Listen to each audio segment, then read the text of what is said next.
మన సౌత్ ఇండియాలో సినిమా అంటే ఎంటర్టైన్మెంట్ కాదు, అది ఒక ఎమోషన్. సినిమాలో హీరోల్ని దేవుళ్లా చూస్తారు, వాళ్ళ కోసం బట్టలు చించుకుంటారు, రక్తాలు చిందిస్తారు. ఆ కనెక్షన్ ఏంటో ఇప్పటిదాకా మిగతా నార్త్ స్టేట్ లో ఉన్న వాళ్ళకి అర్థమే కాలేదు.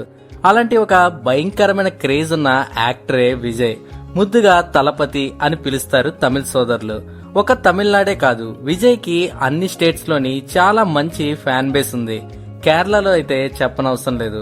వరుస హిట్ మూవీస్ తో, డిఫరెంట్ స్టైల్ ఆఫ్ యాక్షన్స్ ఇంకా స్టోరీస్ తో ఒక రేంజ్ లో వెళ్లిపోతున్న విజయ్ సడన్ గా పాలిటిక్స్ అన్నాడు. మొదట అందరూ నవ్వారు. ఎందుకు అంటే సినిమా వరకు ఎంత ఫాలోయింగ్ ఉన్నా పాలిటిక్స్ అనేది సపరేట్ గేమ్ అంటూ ఉంటారు. కానీ చరిత్ర ఎవరో ఒకరు మార్చాలిగా. ఒకప్పుడు ఎన్టీఆర్, ఎంజీఆర్ తర్వాత మళ్లీ విజయ్ ఆ చరిత్రలో చోటు సంపాదించుకున్నాడు. పార్టీ పెట్టిన రెండే సంవత్సరాల్లో 50 ఏళ్లుగా ఉన్న ద్రవిడియన్ రూల్ ని బ్రేక్ చేసి తమిళనాడు స్టేట్ కి సీఎం అయిపోయాడు. మైండ్ లో ఫిక్స్ అయితే బ్లైండ్ గా వెళ్ళిపోతా అని చేసి చూపించాడు. అయితే విజయ్ కి పడటం మళ్లీ లేవటం కొత్త కాదు. అసలు విజయ్ కథ ఎక్కడ మొదలైంది? విజయ్ 1974 జూన్ 22న చెన్నైలో పుట్టాడు. తన తండ్రి ఎస్ఏ చంద్రశేఖర్ ఒక డైరెక్టర్, అమ్మ శోభ ఒక సింగర్. చిన్నతనం నుంచి మనోడికి సినిమా బ్యాక్గ్రౌండ్ ఉంది. చిన్న ఏజ్ లోనే సెట్స్ లో తిరుగుతూ సినిమా ప్రపంచం ఎలా ఉంటుందో చూశాడు. విజయ్ స్టార్టింగ్ లో చైల్డ్ ఆర్టిస్ట్ గా కొన్ని మూవీస్ లో కనిపించాడు. కానీ ప్రాపర్ హీరోగా డెబ్యూ చేసింది 1992లో నాలియా తీర్పు అనే మూవీతో.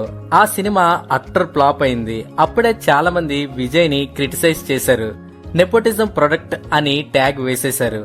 నెక్స్ట్ కొన్ని సంవత్సరాలు కూడా కంటిన్యూస్ గా ఫ్లాప్స్ వచ్చాయి. విజయ్ కెరియర్ ఆల్మోస్ట్ మొదట్లోనే ముగింపు కార్డ్ పడిందా అన్నట్టయింది. ఇంకా విజయ్ కెరియర్ అయిపోయింది అనుకున్నారందరూ. అప్పుడు విజయ్ కి అర్థమైంది, హీరో అవ్వడం, ప్రేక్షకుల మనసు గెలవడం అంత ఈజీ కాదని. హార్డ్ వర్క్ చేశాడు, డాన్స్ నేర్చుకున్నాడు, స్క్రీన్ ప్రెజెన్స్ ఇంప్రూవ్ చేసుకుని స్లోగా ఆడియన్స్ ని అట్రాక్ట్ చేయడం స్టార్ట్ చేశాడు. 1996లో పూవే ఉన్నక్కాగా మూవీ టర్నింగ్ పాయింట్ అయింది. ఆ సినిమాతో విజయ్ ఇమేజ్ కంప్లీట్ గా చేంజ్ అయింది. లవర్ బాయ్ గా ఎస్టాబ్లిష్ అయ్యాడు. తర్వాత కాదలకు మర్యాదై, తుల్లాదా మౌనం తుల్లం లాంటి హిట్స్ తో ఫ్యామిలీ ఆడియన్స్ లో స్ట్రాంగ్ బేస్ ని క్రియేట్ చేసుకున్నాడు. కానీ విజయ్ కి మాస్ ఇమేజ్ రావడానికి కొంచెం టైం పట్టింది. అది 2000 సంవత్సరం. తెలుగులో భారీ హిట్ అయిన ఒక్కడు మూవీని గిల్లీ అనే పేరుతో రీమేక్ చేసి రిలీజ్ చేశారు. అంతే, ఆ మూవీ పెద్ద బ్లాక్ బాస్టర్ అయింది. ఆ మూవీతో విజయ్ కి మాస్ హీరో ఇమేజ్ వచ్చేసింది. ఆ తర్వాత నుంచి విజయ్ కెరియర్ నెక్స్ట్ లెవెల్ కి వెళ్లిపోయింది. తిరుపచాయ్, పోకిరి, శివకాశి లాంటి మూవీస్ తో బాక్స్ ఆఫీస్ కింగ్ అయ్యాడు. ఫ్యాన్స్ మధ్య ఒక బ్రాండ్ క్రియేట్ అయింది, తలపతి అనే ఒక బ్రాండ్. ఇక్కడి నుంచి విజయ్ వర్సెస్ అజిత్ రైవలరీ కూడా పీక్స్ లోకి వెళ్ళింది. Ajith fans versus Vijay fans social మీడియాలో ఇంకా థియేటర్స్ లో ఫుల్ గా గొడవలు పడుతూ ఉండేవారు.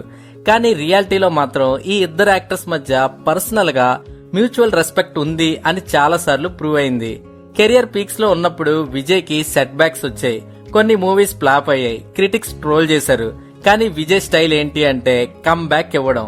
తుపాకీ, ఖైదీ, మెర్సెల్, మాస్టర్, లియో లాంటి బిగ్ హిట్స్ తో కంటిన్యూస్ గా టాప్ పొజిషన్ మెయింటైన్ చేశాడు. అప్పటికే తమిళనాడులో విజయ్ కేవలం ఒక హీరో కాదు, బ్రాండ్, ఇన్ఫ్లుయెన్స్, యూత్ ఐకాన్ గా మారిపోయాడు. ఇక్కడే ఒక పెద్ద క్వశ్చన్, పాలిటిక్స్ ఎందుకు? విజయ్ కి ఫ్యాన్ బేస్ చాలా స్ట్రాంగ్. ఇయర్స్ నుంచి తన ఫ్యాన్ క్లబ్స్ సోషల్ సర్వీస్ చేస్తున్నాయి. బ్లడ్ డొనేషన్, హెల్పింగ్ ప్రోగ్రామ్స్ లాంటివి తరచూ చేస్తూ ఉంటారు. విజయ్ గ్రాడ్యువల్ గా తన స్పీచెస్ లో కూడా సోషల్ ఇష్యూస్ గురించి మాట్లాడడం స్టార్ట్ చేశాడు.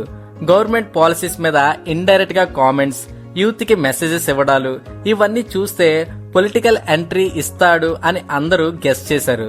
ఫైనల్ గా ఫిబ్రవరి 2, 2024న విజయ్ అఫీషియల్ గా తన పొలిటికల్ పార్టీ అయిన టీవీకేని అనౌన్స్ చేశాడు.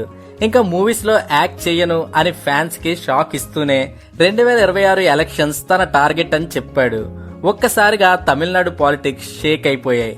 సినిమా నుంచి పాలిటిక్స్ కి రావడం అన్నది ఏ ఇండస్ట్రీలోనూ కొత్త కాదు. కానీ విజయ్ కేసులో ఫ్యాన్ బేస్ చాలా ఎక్కువ. క్యాంపెయిన్ స్టైల్ కూడా డిఫరెంట్ గా ఉంది. యూత్ ని టార్గెట్ చేశారు. సోషల్ మీడియాను కూడా గట్టిగా వాడారు. గ్రౌండ్ లెవెల్లో మీటింగ్స్ బాగా పెట్టారు.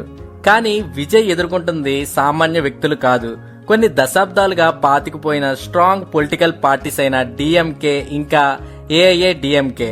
వీళ్ళకి పవర్ ఎక్కువ. అలాగే caste equations, rural reach, political experience లేకపోవడం విజయ్ కి పెద్ద మైనస్ అనుకున్నారు. కొన్ని రిపోర్ట్స్ ప్రకారం అపోజిషన్ పార్టీస్ విజయ్ ని సీరియస్ గా తీసుకోలేదని అంటున్నారు. మరికొన్ని పార్టీస్ అయితే కొంచెం ప్రభావితం చేస్తాడు అనుకున్నారు. అదే టైంలో విజయ్ మీద పర్సనల్ లైఫ్ రూమర్స్ కూడా వైరల్ అయ్యాయి. అఫైర్స్ అని, కాంట్రవర్సీస్ అని. కానీ విజయ్ మోస్ట్లీ సైలెంట్ గా ఉన్నాడు.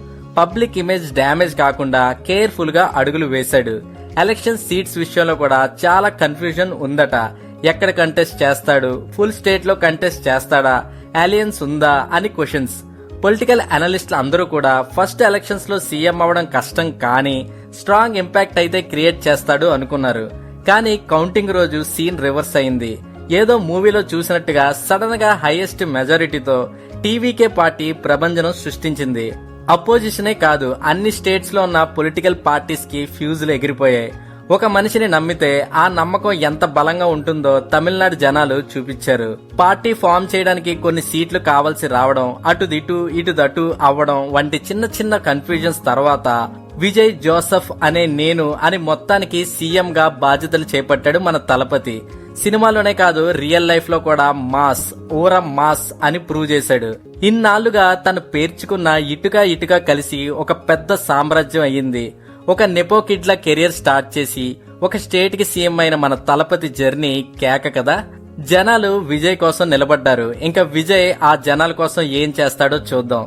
సో ఇది ఫ్రెండ్స్ మన వీడియో. మీకు విజయ్ సీఎం అవడం ఎలా అనిపించింది అన్నది కామెంట్ సెక్షన్ లో తెలియజేయండి. మరిన్ని వీడియోస్ తో మళ్ళీ కలుద్దాం. అంతవరకు సెలవు, టాటా, బై బై.